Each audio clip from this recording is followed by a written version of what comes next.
Hello, I'm Lacey Beaty, Beaverton's mayor. I'm excited to be giving my first State of the City address. While there are not a lot of upsides to life in the pandemic, figuring out new ways to connect our community with the city has been a pretty cool one. Way more people can join us for this event than ever before. This past year has been beyond difficult for each of us. As a mom, married to a full-time military officer, I get it. Sharing space in our house, as we both work, has not been easy. Adding a toddler to the mix has complicated the situation. We've all been stretched to the limits of our comforts. Parents became teachers, teachers came into our house virtually, and libraries moved outdoors. Doctors and nurses and our first responders were faced with bigger threats and uncertainties than ever before. We began to see essential workers as truly essential. Grocery store workers and delivery drivers, people we often walked past, suddenly became some of the most important people in our lives. And our responsibilities, they never stopped. Whether we were able to work from home or we had to keep going into work to serve our community, we had to find new ways because the work, it never felt done. For some, loved ones were lost and jobs were sacrificed. The distance between families and friends became more and more difficult with each passing day. And let's be honest, this has been hard. We all had to step up, be creative. We had to learn new skills, take on new jobs, engage with each other differently, and act in new ways. Whether it was teaching our parents or our kids how to use Zoom, or even how to sign up for a vaccine, we're constantly learning. Beaverton is coming together to move forward, but we are still in the middle of this. And while I'm hopeful and I'm optimistic about our future, we've got to talk about the reality of where we are right now. We still have businesses struggling and students failing because they lack reliable internet access. With vaccines coming, there for the first time is a light at the end of the tunnel. But we still need to keep complying with the CDC recommendations like wearing a mask and social distancing. I'm getting a lot of questions about vaccinations and opening schools. I know those things are on the top of my mind too, but I don't get to make those decisions. But I do see my role as mayor as the convener and collaborator. That's why one of my top priorities right now is bringing together a COVID task force to determine where people in our community can get access to these life-saving doses. We don't get to determine who gets vaccinated or even when, but we can create a space where people can get them when their time comes. On that note, I invited our partners at Kaiser to talk about what a collaboration could look like. We at Kaiser Permanente were so pleased when Mayor Beaty reached out to us to participate on her COVID-19 recovery task force with her and other community members and organizations. Of course, as a healthcare system, we strongly advocate that people get their COVID-19 vaccine when their turn comes up. And we're very pleased to be working with the mayor, both on discussing vaccine distribution as well as consistent communication. And we look forward to the continued efforts. Kaiser Permanente has been looking into having a mass vaccination site in Washington County, the same as we established in Portland at the Oregon Convention Center with OHSU, Providence, and Legacy, called All for Oregon. And that convention center site has been very successful. Of course, the challenge now for all of us is that there's limited vaccine supply. But as soon as we get word that vaccine supply is increased, we're looking to also open a mass vaccination center in Washington County. I hope that the worst is behind us and we'll soon get to return to those routines and activities that we all love. I want you to know that Beaverton is here to roll up our sleeves alongside you. We're here to help with the hard work that is already happening within our community. The City Council and I are dedicated to showing up for you and helping through our awareness and our empathy, but most importantly, through our actions. One way we've already done this is by changing the way we engage with our neighbors. In 2020, we improved our operations. And I want to give a huge shout out of gratitude to all of our city staff. They hustled and they stretched and they pivoted over the past year to maintain programs and services. And because of their good work, I get to share with you that we did so much more than just keep our lights on at City Hall. We embraced virtual interactions and adapted our programs to maintain safe connections within our community. We also continued with important improvements to our infrastructure. We ensured a more walkable, livable community. More than 6 miles of street paving occurred. We upgraded more than 200 curb ramps for ADA compliances, and we maintained nearly 39,000 public trees, which safeguarded our status as a tree city. With that, we also planted 120 new ones along our city streets. Our community members have continued to experience Beaverton and new in different ways. I've invited a community member to share their experience about our library with you. My experience last year in terms of the library has been very nice, even though it was short because the pandemic arrived. My son had the experience of going with a child care that he goes to, and his teachers took him personally to the library several times. And it was very nice to see the photo and the videos and see how he was enjoying and sharing with the other students. And the experience has been wonderful last year and this year. When it's about family, well, we as parents, we want children to be safe, to be secure. We as parents want to feel that we are in a place that is safe. And Beaverton gives us that ease of mind, that stability that is both physical and mental. And the little kid, well, we all know that it's important to have recreation and a place where we can go to that is a safe park, that is exciting, different types of parks.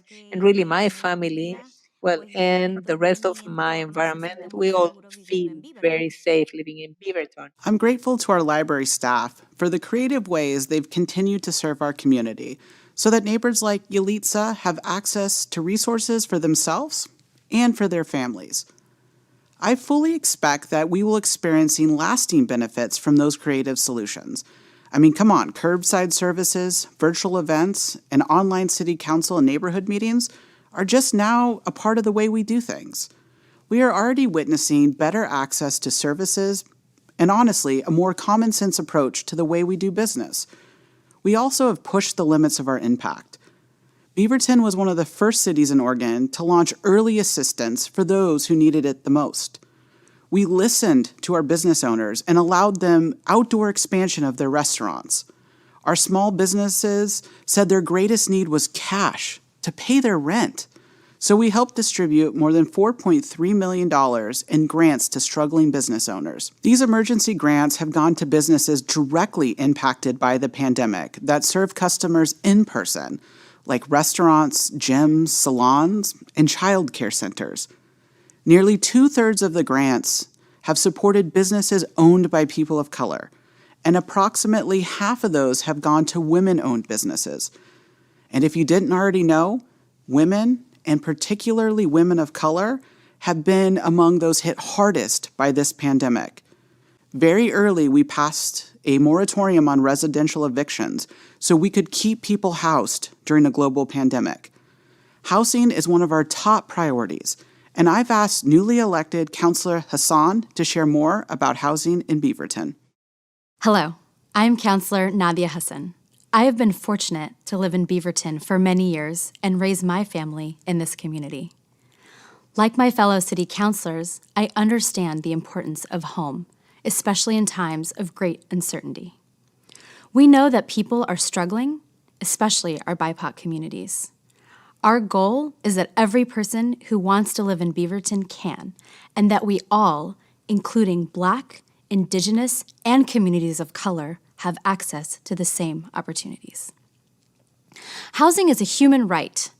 Pathways to home ownership and affordable housing options are for everyone.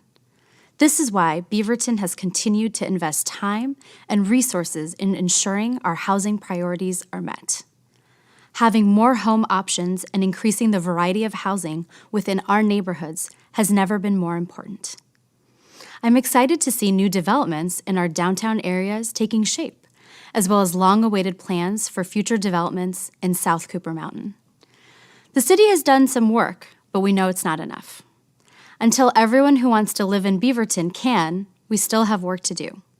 The pandemic has showcased the inequities that already existed. To build strong communities, we know that we need to work towards greater home ownership because that creates generational wealth. Until then, we need to find better ways to support economically sustainable rent. Several new complexes with more than 300 new affordable housing units in total have recently opened their doors or will be opening soon. And we need to do more. This is the key to keeping Beaverton a welcoming, diverse community. Beaverton is stronger when our neighborhoods reflect the needs of everybody who calls our city home.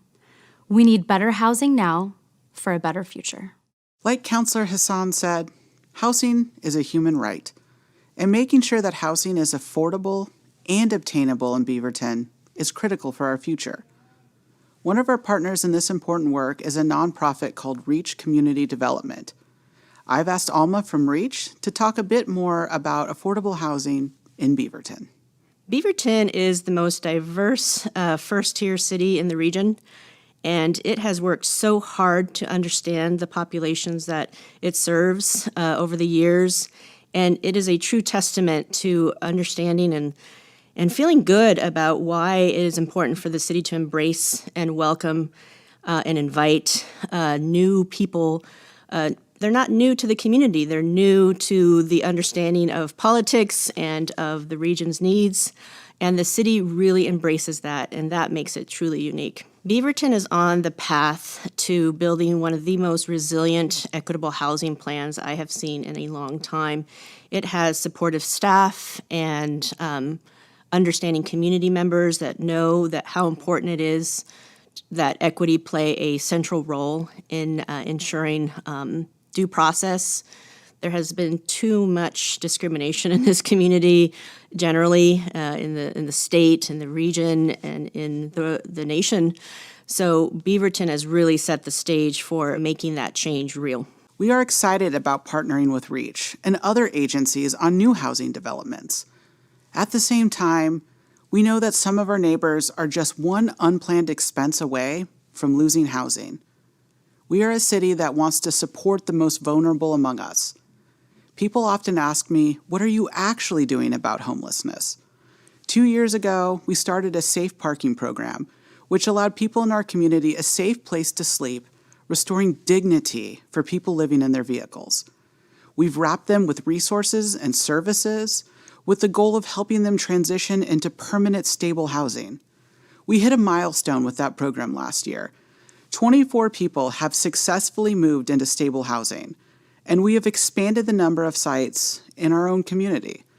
And because we know there's more work to do, we expanded our severe weather shelter to operate 24 hours a day, 7 days a week in response to COVID-19 and increased need. We are looking for opportunities to do more, including with our student populations, because we know that we have one of the highest rates of students experiencing homelessness in Oregon. We partner with amazing organizations like Home Plate Youth Services, and I've asked their executive director, Bridget, to share a few words with us today. Home Plate is an organization that serves young people throughout Washington County. We're really honored to have our headquarters here in Beaverton. We see this place as a place that so many young people are coming to get support, like showers, basic needs, employment services, as well as just connect with positive adults and peers in their community. We see the city of Beaverton as a really strong partner, and we feel grateful that they trust us to serve these young people in our community. And we are just honored to be in that place to really walk with young people on their journey of finding stability, and City of Beaverton as a true partner in that. I'm so grateful for our nonprofit partners who have continued to serve and shine a light on needs in our community. They've also been teaching us about where we still need to stretch and to grow. Beaverton is a strong city, but we could do so much more. We are a city that is moving forward with a new charter and a new community vision for our future. We've gotten a lot of questions about what this means for you, the community. The new charter changed our form of government.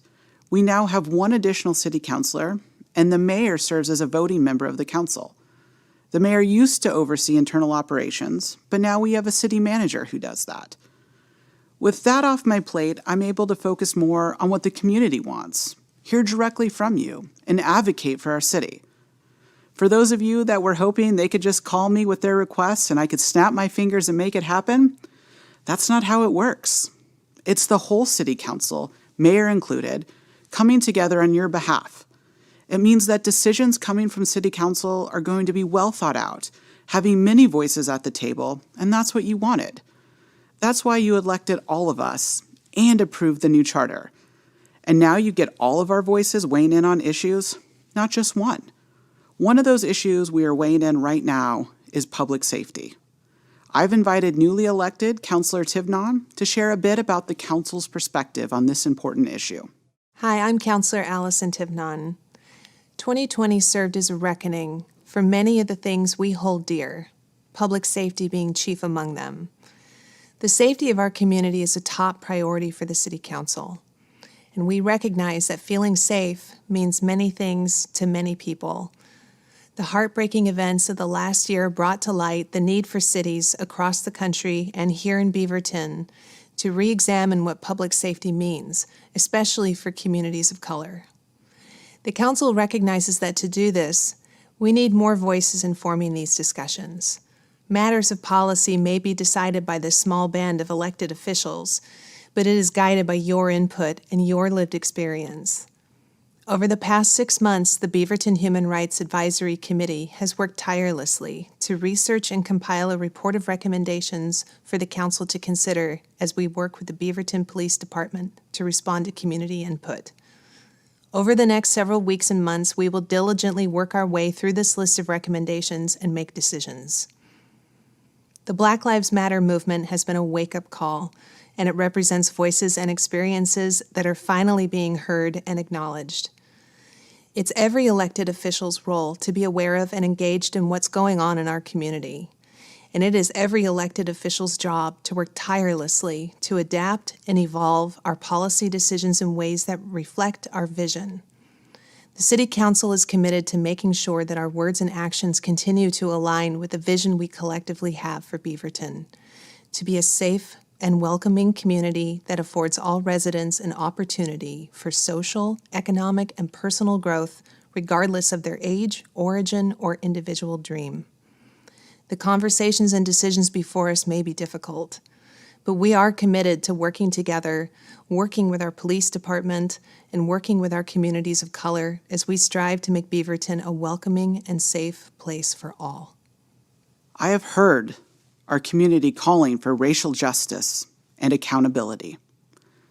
And it's clear from those calls that we, as a city and as a community, need to begin taking those concrete first steps towards realizing a better Beaverton for all.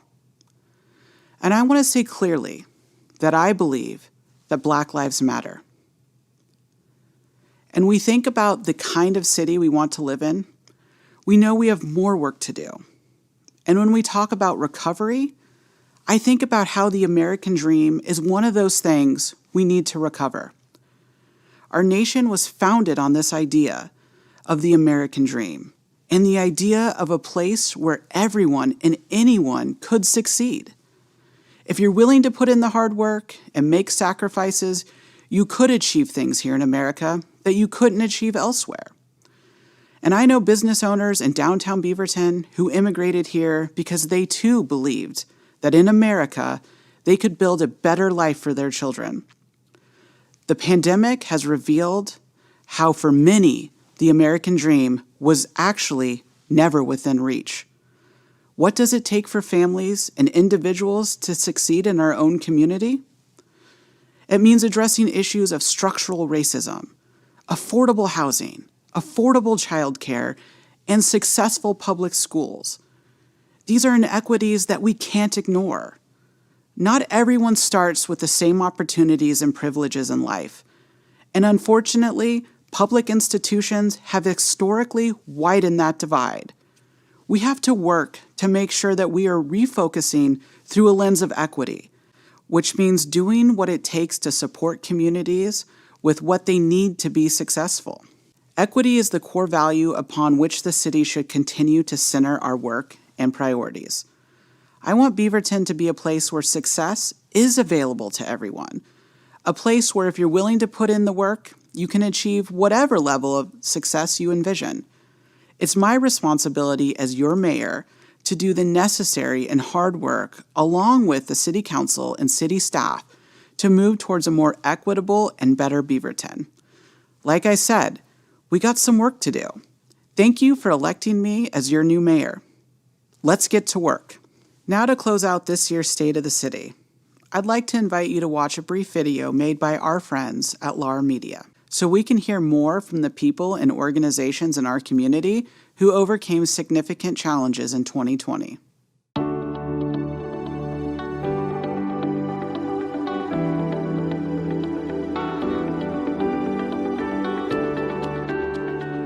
So the city's been amazing. The city was so supportive of downtown before the pandemic even started. The city's had some great grant programs and events that have supported the community really well before any of this started. So the businesses here and we as the Beaverton Downtown Association had a benefit of already having a pre-existing relationship with the city government, and that was huge. So when the pandemic started, the city started looking into how can it get funding into the hands of businesses in need? How can it be innovative and responsive to what might help businesses survive just a little bit longer? And so we're in the First Street Dining Commons right now, and this is a result of a partnership between local businesses, the city, some advocacy from the Beaverton Downtown Association that said we really need an outdoor environment where people can gather, where businesses can still engage with their customers and connect with people in a safe way. And so we're able to see spaces like this pop up throughout the downtown community because the city was so supportive and so open to just trying anything and seeing what people thought of it. We are so much better off than we would have been had the city not been such a willing partner. The city was, like, having their support was so meaningful. We received it through various grant opportunities that came about right away. Early on, we were able to get some COVID relief funding. Thank you. Thank you. That's really, thank you for everything, because it just means a lot to have the support from the city, especially in the arts, when in a lot of places that's not where support goes to funding the arts and funding arts programs and experiences for the community. It's often one of the last things we think about. And while there are a lot of things that are definitely more important in a lot of different ways than artistic experiences, there's something that can happen to a community when they have this influx of creativity and joy, and it just brings us together in a really unique way. So I think that even if we're not supporting the community in some of the fundamental tangible ways, I think we're able to support a community spirit in a really beautiful way.